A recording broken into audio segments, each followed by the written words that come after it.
Unorganised sectors का एक platform बना। अभी तक पूरे हिंदुस्तान में हर फर्द अपनी अपनी लड़ाई इंडिविजुअल लड़ते रहा। हर लड़ाई ऑटो यूनियन अकेला लड़ता अपनी लड़ाई। हर ऑटो ड्राइवर्स की वास्ते जो प्रॉब्लम्स आते वो प्रॉब्लम्स को दूसरे आदमी से कोई ताल्लुक नहीं रहता। ऑटो वाले का प्रॉब्लम किसी लॉरी ड्राइवर का प्रॉब्लम नहीं है। लॉरी ड्राइवर का प्रॉब्लम कोई कार ड्राइवर का प्रॉब्लम नहीं है। कार ड्राइवर का प्रॉब्लम जो घरों पे डोमेस्टिक्स ड्राइवर्स रहते हैं उनका प्रॉब्लम नहीं है। उनका प्रॉब्लम ये पूरे चारों पांचों का प्रॉब्लम होटल एसोसिएशन का प्रॉब्लम नहीं है। होटल एसोसिएशन का प्रॉब्लम जो है उससे आप लोगों का कोई लेना देना नहीं है। उसी तरह जरी एम्ब्रॉयडरी वर्कर्स है, इनका ताल्लुक किसी से नहीं है। बेचारे अपना लगाए टाका नहीं तो फाका बोले सा हिसाब किताब होगा। हमारा बोलने का ये है कि हम तमाम के तमाम लोग एक प्लेटफॉर्म बना के हम जिस तरह एक गवर्नमेंट सर्वेंट कोई भी सरकारी नौकर एक डिपार्टमेंट में स्ट्राइक बोले तो पूरा गवर्नमेंट डिपार्टमेंट स्ट्राइक कर देता, क्योंकि उनका एक फेडरेशन है, पूरे लोगों का एक फेडरेशन है। वो फेडरेशन स्ट्राइक बोले तो रेल बंद है, बस बंद, फलां बंद सब बंद होते बचेंगे। उनमें यूनिटी है। वो है कितने? हमारे हिसाब से 10% लोग हैं जो ऑर्गेनाइज है। उसमें भी 8% लोग बोले तो 2% जो लोग हैं वो कंपनियों के मालिक हैं। 90% जो लोग हैं वो हम लोग हैं, चाहे वो हजाम हो, चाहे वो टेलर हो, चाहे वो मोमबत्ती बनाने वाले हो, अगरबत्ती बनाने वाले हो, या जरी वर्क करने वाले हो, या टेलर्स हो, या डोमेस्टिक वर्कर्स जो घरों में काम करने वाली खवातीन है। उसी के साथ ऑटो ड्राइवर्स है, लॉरी ड्राइवर्स है, टैक्सी ड्राइवर्स है। ये पूरे की एक हॉकर्स जो फुटपाथ पे कारोबार करने वाले पूरे हिंदुस्तान में 4 करोड़ है हम लोग। ये 4 करोड़ स्ट्रीट वेंडर्स से कोई लेना देना नहीं है लोगों का, जबकि 4 करोड़ लोगों से सेवा लेने में पूरे लोग सेवा लेते। ऑटो वाला भी रोड पे इडली खाता, चाय वो रोड पे पीता, 12 बजे का खाना वही हाकर के पास खाता, मगर खाए पिए से कोई लेना देना नहीं है। अगर ESI PF दोनों किसी को मिलता है तो किसको मिलता? जो सरकारी नौकर है या कोई कंपनी में नौकर है या कोई बड़े प्राइवेट लिमिटेड सिस्टम के अंदर है, उन्हें उसी का ESI PF है। कोई टेलर का, कोई एम्ब्रॉयडरी वर्कर का, कोई ऑटो ड्राइवर का, कोई टैक्सी ड्राइवर का ESI PF नहीं है। वजह कि अनऑर्गेनाइज सेक्टर से कोई लेना देना नहीं है सरकार। सिर्फ वोट डालते वक्त यही 90% लोग वोट डालते हो, 10% लोगों का कोई लेना देना नहीं है। 10% में क्यों लेना देना नहीं है बोलो? सरकारी आदमी इलेक्शन की ड्यूटी पे रहता, डाला नहीं डाला, डालते वोट कौन? हम। सरकार कौन बनाते? हम। सरकार के बंदे कौन? हम। टैक्स देने वाले सुबह से लेकर शाम तक हम। और हमको प्रॉब्लम ये है कि ये बात सरकार को समझाने को और आपको समझने के लिए वक्त है। सब में पहली बात ये है कि हम में अनऑर्गेनाइज सेक्टर्स के अंदर हमारे जितने भी यूनियन हैं, 40 यूनियंस अब जो मेरे पास तय हुए से 44 यूनियंस का हिसाब किताब अभी आया आपके पास। आप जो इलेक्ट्रिशियंस है हमारे पास, आप उसके यूनियन के जो इलेक्ट्रिशियंस जितने भी आते हैं प्राइवेट इलेक्ट्रिशियन सिस्टम में जितने भी है उसकी एसोसिएशन आप एक जमाने से चला रहे और मास्टर्स एंड एम्ब्रॉयडरी वर्कर्स के चला रहे हैं। होटल एसोसिएशन के प्रेसिडेंट यहाँ हैं, ऑटो ड्राइवर्स एसोसिएशन के जो GSC है उसके चेयरमैन यहाँ हैं, और जो एसोसिएशन फॉर्म हुई उसके प्रेसिडेंट सलीम साहब यहाँ बैठे हुए हैं। यहाँ बैठे हर कोई आदमी एक एसोसिएशन का, एक सिस्टम का सोशल वर्कर है। देश के असल लीडर यही लोग हैं, मगर इनकी कदर और कीमत कुछ नहीं है। क्योंकि जब है इलेक्शन हुआ, चंद लीडरों को पकड़ लेते हैं, वो चंद लीडर आपको आके आपका सौदा करके आपको बेच के चले जाते हैं।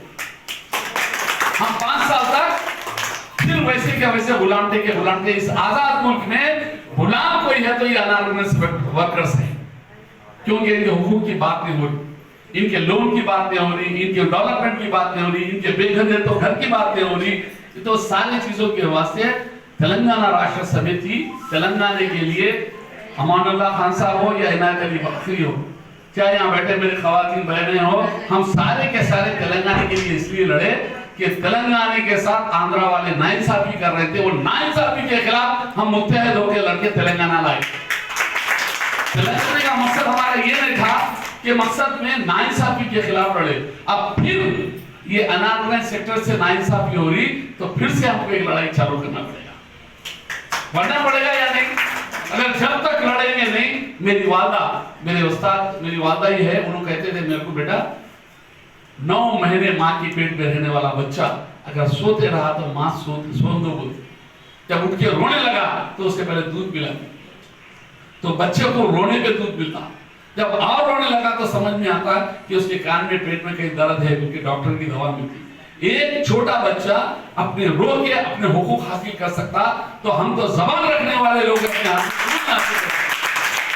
हमें चाहिए अपने हुकूक की गुफ्तगू करें, अपनी बात करें, अपनी लड़ाई को एक मुस्तकिम तरीके से करें। और अब बात यह है, आज हम इतने पीछे होने की वजह क्या है?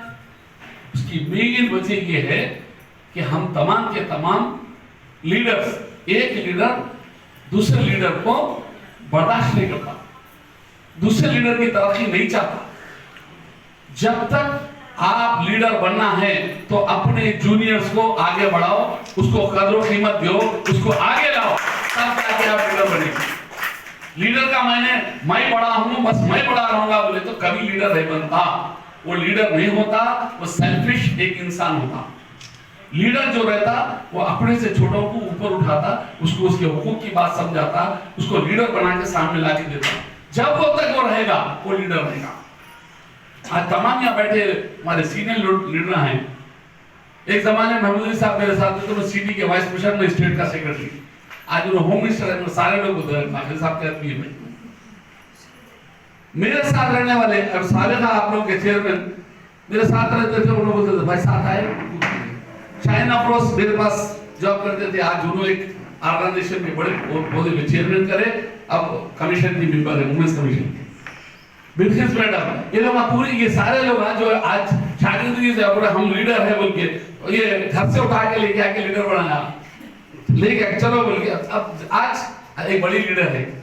आज भी आपके नाम से ही आज भी पहचानते सारे लोग होते नहीं बाकी साहब के। वजह ये है कि लीडर को जब तक लीडर अपने जैसे नहीं बनाओगे और 50, जब तक आप लीडर नहीं बन सकते। लीडर को पहले सुनने बड़ी बात है, इंसान और जानवर में हमारे पास, क्योंकि तमाम हिंदू मुसलमान सारे लोगों के पास एक छोटा सा नजरिया देता हूं, उसके बाद आपको समझ में आ जाता। हमारे पास कुत्ते को हम नजीस समझ के अंदर घर में क्यों नहीं रखते? पूरा कुत्ता दूसरे जानवरों की तरह पाक है, सिस्टम ऐसा होगा, कुत्ते को नजीस बोल के अंदर नहीं लाते घर में, फरिश्ते घर में नहीं आते बोल के मशहूर है मुसलमानों के पास। हिंदू में रखे तो पूजा के वक्त उसको बाहर कर देते, उसको वैल्यू पूजा के वक्त नहीं रखते, उसको साफ सुथरा करके बाहर रखते उसको। वजह क्या है? कुत्ते की मेन खासियत क्या है? उन्हें मालिक का वफादार, अपने मालिक के ऊपर खनात पसंद, पानी भी डाले तो वो पी के रहता मगर आपको छोड़ के नहीं जाता, उसमें बुद्धि अच्छाई। तीसरे अपने मालिक के लिए जान दे देता। चौथा पूरी रात जगता उन्हें, वो एक खूबी है उसमें, पूरी रात जगता, उसके बाद भी वो खूबी है उसके अंदर। और हर वो खूबी के अंदर अपने मालिक की, उसकी औलाद की, उसके सामान की ऐसी हिफाजत करता जो आपकी अपनी औलाद नहीं करती वैसा करता। ये सारे चीज कुत्ते की अच्छाई है, मगर अल्लाह उसको नजीस क्यों करार दिया?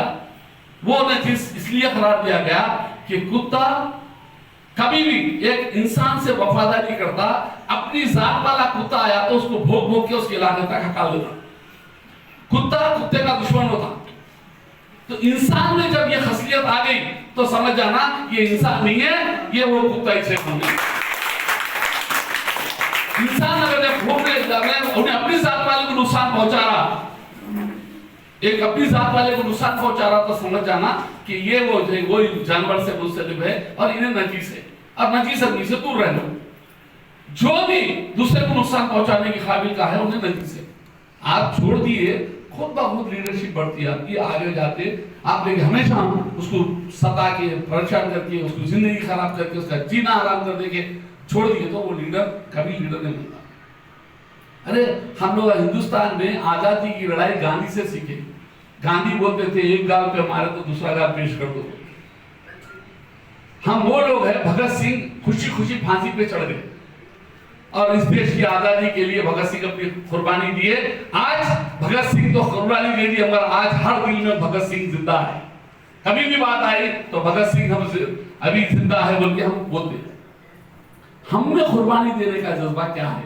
हम जिस कल्चर से, जिस इस्लाम से, जिस तरीके से आए, हम जब तक कुर्बानी नहीं दिए, राम अगर 14 साल वनवास नहीं जाते तो यकीन मानो आप उनको राम नहीं कहलाते। सीता इस बात से कह रहा है कि राम के साथ 14 साल रहे। अगर ये बोल के नहीं भाई 14 साल कहीं भी जाना, मैं राम तलवार उठाते तो उनकी हुकूमत थी। भाई राजी ने था, मगर बाप के वास्ते से चले गए तो उसका नाम है लीडरशिप। कुर्बानी देने पे मिलती लीडरशिप। आसानी से केसीआर साहब आज सीएम इस वास्ते है, तेलंगाना की जीत इस वास्ते हुई कि उन्होंने अपनी जान की बाजी लगा के भूखे सो गए, तभी जाकर तेलंगाना बना। आदमी जो भी कुर्बानी देता उसका बैक जो है आप सक्सेस आता। हम में कितनी सक्सेसफुल, कितना बैक, हम कितनी क्या दे सकते हैं? हमारे पास ऐसा है, एक ऑटो पकड़ा गया तो दूसरा जना दिल में खुश होता, अच्छा हुआ उसका पकड़ा गया ऑटो, धान दोनों साले को मेरे काम का मैं लगता हूँ। एक दूसरे का नुकसान होते दिल में दिल खुश होता। जब तक हमारे में आदत नहीं जाएगी हम लीडरशिप नहीं डेवलप कर सकते। मैं आप लोगों को ये बोल रहा हूँ कि अपने साथ अपने छोटे लीडर्स को आगे लाओ। हर लेडीज के पास 10, 15, 20 ऐसे लीडर रहना जो रात को तो रात, दिन को तो दिन बोलने वाले, तभी जाके लीडरशिप आती। आज यहाँ पर बुला रहे अपने सारे लोग जमा हो जा रहे हैं बोले तो इसकी वजह ये है कि भाई बात ये कुछ करता बोल के यहाँ पर है, नहीं है तो है जाने दो, अपने क्या करना है।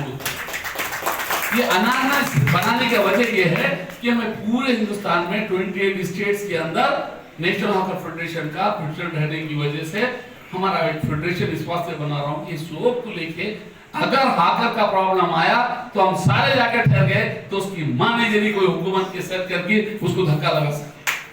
अगर ऑटो वाले का एक मरतबा जिस दिन देख लिए कि पुलिस स्टेशन के सामने अगर एक ऑटो पकड़ने के ऊपर 150, 200, 300 औरत जाके ठहर गई, क्यों पकड़े बोल के पूछना शुरू कर, तो ये क्या है भाई, ऑटो ड्राइवर्स के वास्ते ये औरतानी ऑर्गेनाइजेशन आ गए पूरे, उसके बाद कोई ऑटो को नहीं पकड़ते।